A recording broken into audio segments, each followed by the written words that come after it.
Hi, everyone, and welcome to Jehovah Boy. I'm your host, Doug Smith. Thanks so much for tuning into the show. Welcome. Glad to have you here.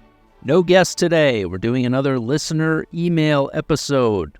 Those emails keep rolling in, and as long as they do, I will be responding. Keep them coming in. JehovahBoyPodcast@gmail.com. If you want your story to be shared on the podcast, hit me up. Whether you're Jehovah's Witness, current or former, Scientologist, Mormon, Hasid, whatever it may be, any sort of extremist religious upbringing that you want to discuss, air your dirty laundry, have me spread it to the masses, hit me up. Be happy to do so and offer you some consolation. You are not alone. This is a trauma bonding podcast, so jump in the pool. The water's great. I want to thank you all so much for your support thus far. Please continue to do so. Spread the word. Tell a friend. Share it in your stories, your social media posts, whatever you got to do. Spread the good news. Let's feed the algorithm. The almighty algo. Let's feed the beast. Let's grow this thing. Like I said in the very beginning, this podcast is not a success until the Jehovah's Witness organization comes after me and tries to sue me for illegal use of using their kingdom melodies as my theme song. So, come on, let's blow this thing up, baby. We can do it together as a team. But thank you for your support. Please continue to spread the word. Subscribe to the YouTube, youtube.com/@WhoDougSmith. $5 a month. You can join the Patreon. Early access to full ad-free video of every episode if you prefer to watch your podcast. $5 a month is all it takes for access to those videos. Patreon.com/JehovahBoy. Follow me on Instagram @WhoDougSmith. Sorry to take care of the housekeeping up top, but, shameless self-promotion. It's the only way. All right, without further ado, let's get into this email. There's only one email this episode because it is a fucking doozy. So I want to thank Stephanie for sending this in. All right, strap in. This is a wild ride. Hey, Doug, my name is Stephanie, and I found out about you through the Are You Garbage podcast. After listening to the episode, I followed you on Instagram and saw you were starting your own podcast. I've been listening to it ever since and feel a sort of strange camaraderie even though we've never met. I guess growing up in a cult will do that. I was born and raised in Torrington, Connecticut, and I'm an ex-JW, but with an additional nightmarish twist. I was also raised Catholic at the same time. That's insane. My mom became a witness after a couple of sisters found her at home while they were out spreading the word of God's kingdom. They started a Bible study with her, and she was finally convinced that she found the truth. She was baptized in the early 90s when I was 7 years old. Up until that point, I was being raised Catholic. My mom had always believed in God, but I don't think she ever had found a religion that resonated with her until then. However, my dad was from a very Catholic family and wanted his children to be raised the same way. My mom agreed, and life was good up until the day the doorbell rang. Okay, so fairly normal childhood, raised as a Catholic until the age of 7. Now, of course, there are plenty of people who have had bad experiences with the Catholic Church as children, especially around the age of 7. But there are also religious upbringings where you're not subjected to a world of deprivation and control and brainwashing. I imagine Stephanie probably went to Mass every Sunday, maybe some talk of Jesus here and there around the house. It's a manageable amount of religion, I would say. But life was good until the doorbell rang, and then her mom flipped her lid. Yeah, I hear you. It's incredible how commonplace this is. It's always the mom. It's always the mom. Not once have I heard a story of a father finding the truth and the mother protesting. It's always the mom. Every time. A lot of unhappy mothers out there. I get it. As a mom myself, I understand. I'm a stay-at-home dad. I might as well be a mom. You can only fold so much laundry and wash so many dishes before you start to lose your fucking mind and you need some outside stimulation and you join a cult. If I hadn't already joined a cult, I would probably be in Nexium right now. You need something. You need something to give you hope for the future and a connection to something outside of the mind of a toddler. So I get it. It's unfortunate that they often go the way of Jehovah's Witnesses. There's other cults you could join. Join CrossFit. CrossFit's a cult, but at least when you join CrossFit, you notice some sick gains. All right. Stephanie continues. As you can imagine, my dad was extremely pissed off when he found out his wife decided to join a cult. I was still very young and didn't really understand what was happening. I remember my mom telling me that she wouldn't be celebrating Christmas or birthdays anymore and tried to show me scriptures to explain why. Okay, this is where the J-dubs are constantly fucking up. No one cares, especially a kid, what a 3,000-year-old book says. If you want to prove your point, that is not the way to do it. According to Jesus, I don't care about Jesus. Nobody cares what somebody who existed. I shouldn't say nobody. Yes, there are teachings of former prophets and leaders and spiritual figures that are very meaningful. I shouldn't say nobody cares. But to a kid, to point to a book that was printed 3,000 years ago and say, according to Jesus, their fucking eyes glaze over. It's in one ear and out the other. It means nothing. Kids don't care about anything that came before them except dinosaurs. Use that. Utilize the tools in your arsenal that will actually have an effect on kids. Say 6 million years ago, a Stegosaurus blew out some birthday candles. It pissed off God, and it directly led to their extinction. That will stop a kid in his tracks. But Jesus, good luck. Stephanie continues, all I wanted to know was if I would still be getting presents. I had no idea that my life was about to be turned upside down. My dad, who was and still is a nice and friendly guy, was now angry all the time. I remember there was screaming and shouting during the holidays because my mom refused to participate. He took parts out of my mom's car so she couldn't start it to go to her meeting. Clearly, he forgot to cut the brakes. Stephanie continues, instead, she would just walk to the Kingdom Hall, and that made him more angry. Yeah, I'm sure. But Jesus Christ, your mom walked to the Kingdom Hall. The martyrdom. I'm sure she walked there feeling so proud of herself, too. This is what Jesus himself would do. Jesus wouldn't be deterred by a missing carburetor.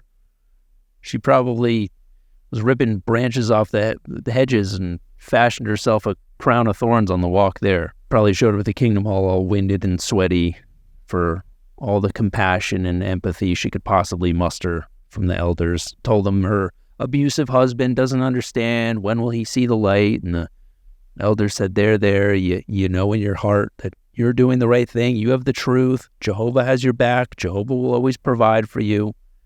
Jehovah's the answer to all your problems. Jehovah's Witnesses are often destitute with miserable family lives and told that Jehovah will always provide. And guess what? Rarely is that the case. If ever their lives work out, it's not because Jehovah provided. It's usually because people just fucking give up and fall in line. Usually husbands that fight it at first just say, fuck it. Happy wife, happy life. Yeah, you want to raise the kids in a cult? Let's do it. I give up. Where do we leave off? Here we go. He absolutely forbade my mom from studying with me and my younger sister, and we were not allowed to go to meetings. Okay, great. So far, I am loving this dad. He's taking a stand. He believes in something. My dad was like, great. Awesome. You mean to tell me you and the kids will be out of my hair 3 times a week? Seriously? And I don't need to remember to buy birthday or Christmas presents ever again? Holy shit, sign me up. Knock yourself out. There are perks as a father if your wife joins a cult and breaks the kids along with her. It means a lot more freedom for you. A lot more freedom and a lot less responsibilities in terms of being a doting and generous parent. All right, Stephanie continues. So my mom, being the good J-dub that she is, did it in secret behind my dad's back, all the while citing scripture that it was okay to lie as long as it was for a righteous cause and hoping my dad would eventually come around. She told us that Daddy would die in Armageddon if he didn't become a witness, so we had to pray that Jehovah would soften his heart to the truth. It's a fucked up thing to tell your young children, and it was effective. I was terrified of losing my dad, and it kept me from stepping out of line for many years. Yeah, that's an absolutely horrible guilt trip to lay on a child. For the mom to be like, I don't want to be, milling around paradise earth all by my lonesome, but if you and your dad get nuked, I guess I'll just have to start a new family. People are pulled into this religion through threats of their families breaking apart, threats of horrible destruction, threats of not being reunited when they're with their dead loved ones, when that's one of the most alluring factors that they heavily depend on to rope people in. So it's all about guilt trips. Guilt, shame, fear. Those are the top 3 motivating forces within Jehovah's Witnesses. Stephanie continues, this put me in an awkward religious tug-of-war between my parents for the rest of my childhood. My dad eventually mellowed out and let my mom do her thing as long as she left him and the kids out of it, which of course she did not.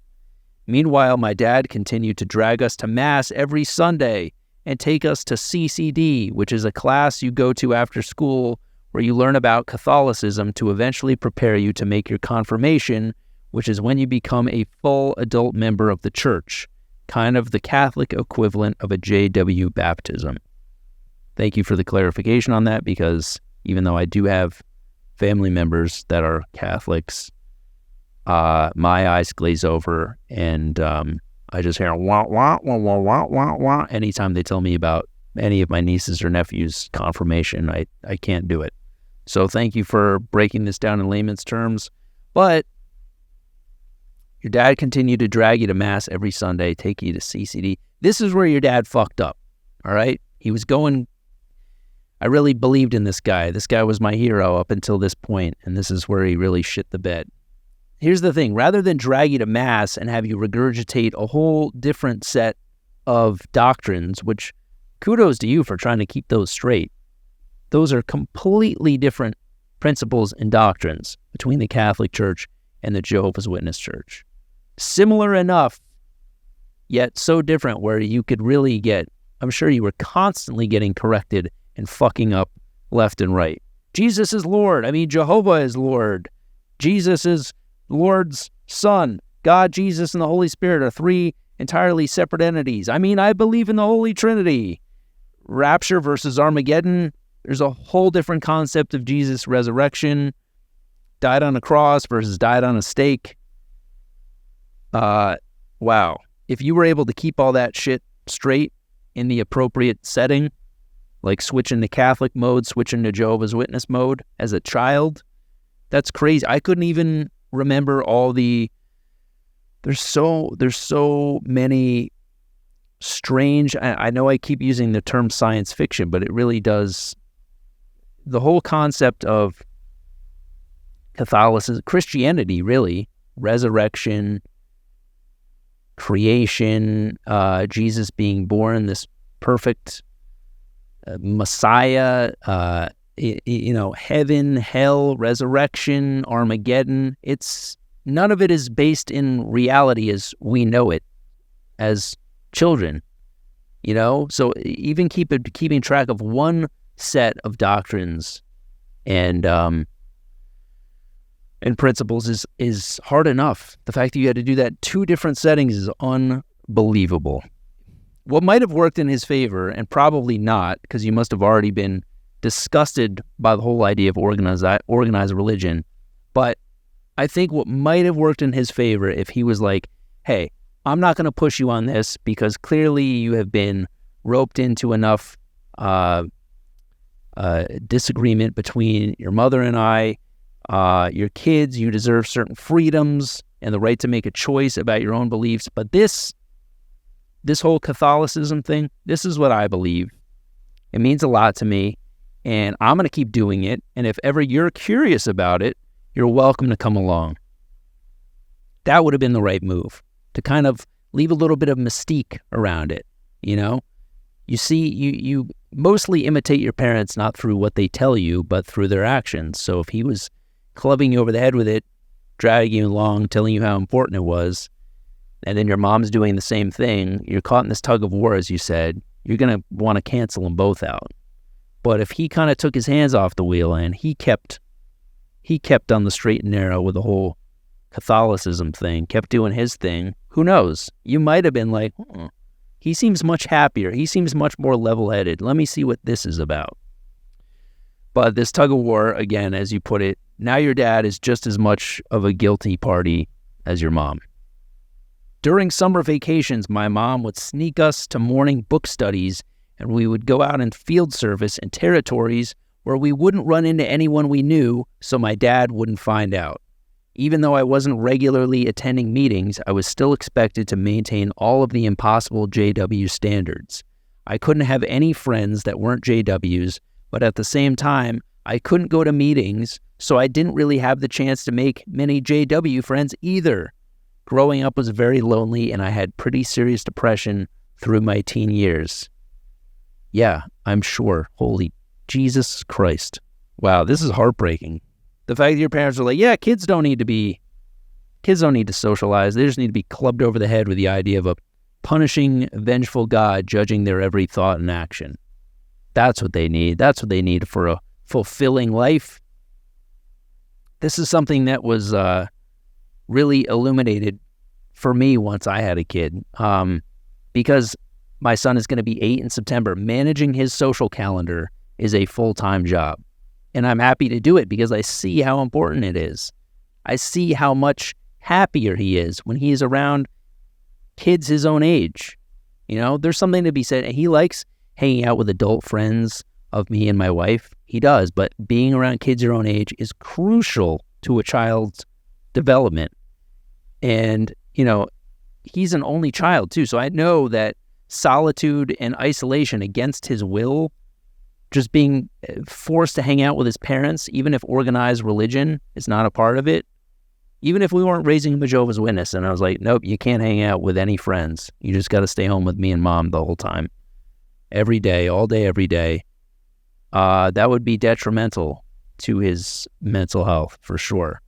And the fact that you had a normal social life till you were 7, which my son has now, and then had that taken away, makes it even worse.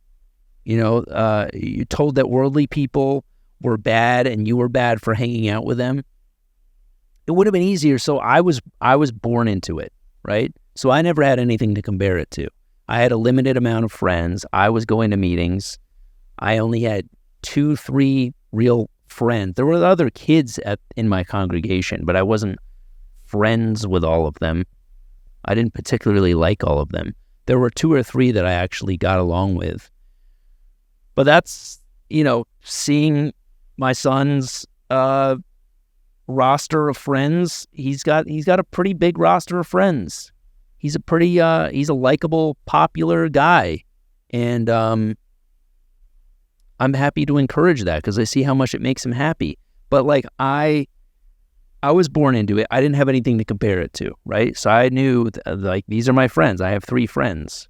But if I was to have a normie life before getting involved with Jehovah's Witnesses, and I was hanging out with kids from school whenever I wanted, and then my mom brought that to a screeching halt and said, nope, these kids are bad. You can't hang out with them. And you can't go to meetings because your father is going to fucking kill me. So, sorry, friends are just kind of off the table. I know it sucks, but it's just the way it's got to be.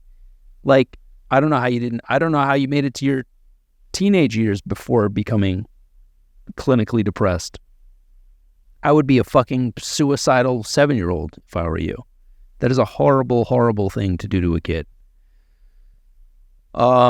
Okay, so life continued until I graduated high school and my dad forced me to go to college even though I told him I didn't want to. Yeah, I can imagine. Even though college, you probably weren't that opposed to the idea of college, I imagine, but just the idea of being forced into anything anymore. I'm sure you had enough of that. Once I started college and had an opportunity to think for myself for the first time, I began tugging on some loose strings, and everything I was taught as a child quickly unraveled. I guess the J-Dubs were right about education after all. Yes, and this is true of Hasidic Jews as well, possibly some other religious extremist groups that I don't even know about, but they want to keep you intellectually crippled because they know that once you learn critical thinking, problem solving, how to lean into your own opinions and individuality, recognize your strengths as a person with free will, freedom of thought, that's where they lose you. They need to keep you crippled. They need to keep you dependent on them. And that's why it still blows my mind that J-Dubs don't have their own school system.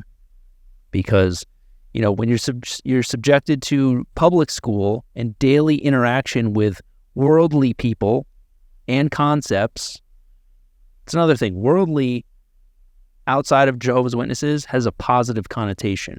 Of the world, meaning you don't have blinders on. You're able to see how different people and cultures all over the world live. Worldly is a positive thing. Within Jehovah's Witnesses, it's a negative. Worldly people are bad. They're outsiders. But once you go to public school and you're subjected to worldly people, worldly concepts, and then you're expected to just turn a blind eye, turn the other cheek to that, and remain in this place of conformity, it's a form of torture. You're faced with what you can't have on a daily basis. Whereas if you never had to see that at all, it'd be much easier. Much easier. You know, if you want to keep them in a bubble, put up some wallpaper so they can't see outside. Stephanie continues, thankfully, I was never baptized, so I was not disfellowshipped. Awesome. One of the great loopholes.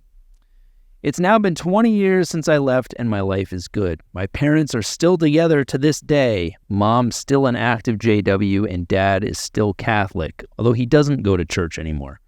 I'm a pagan with absolutely no interest in structured religion, but I still get my invitation to the memorial every year. Yes, that is something that they continue to push on defectors.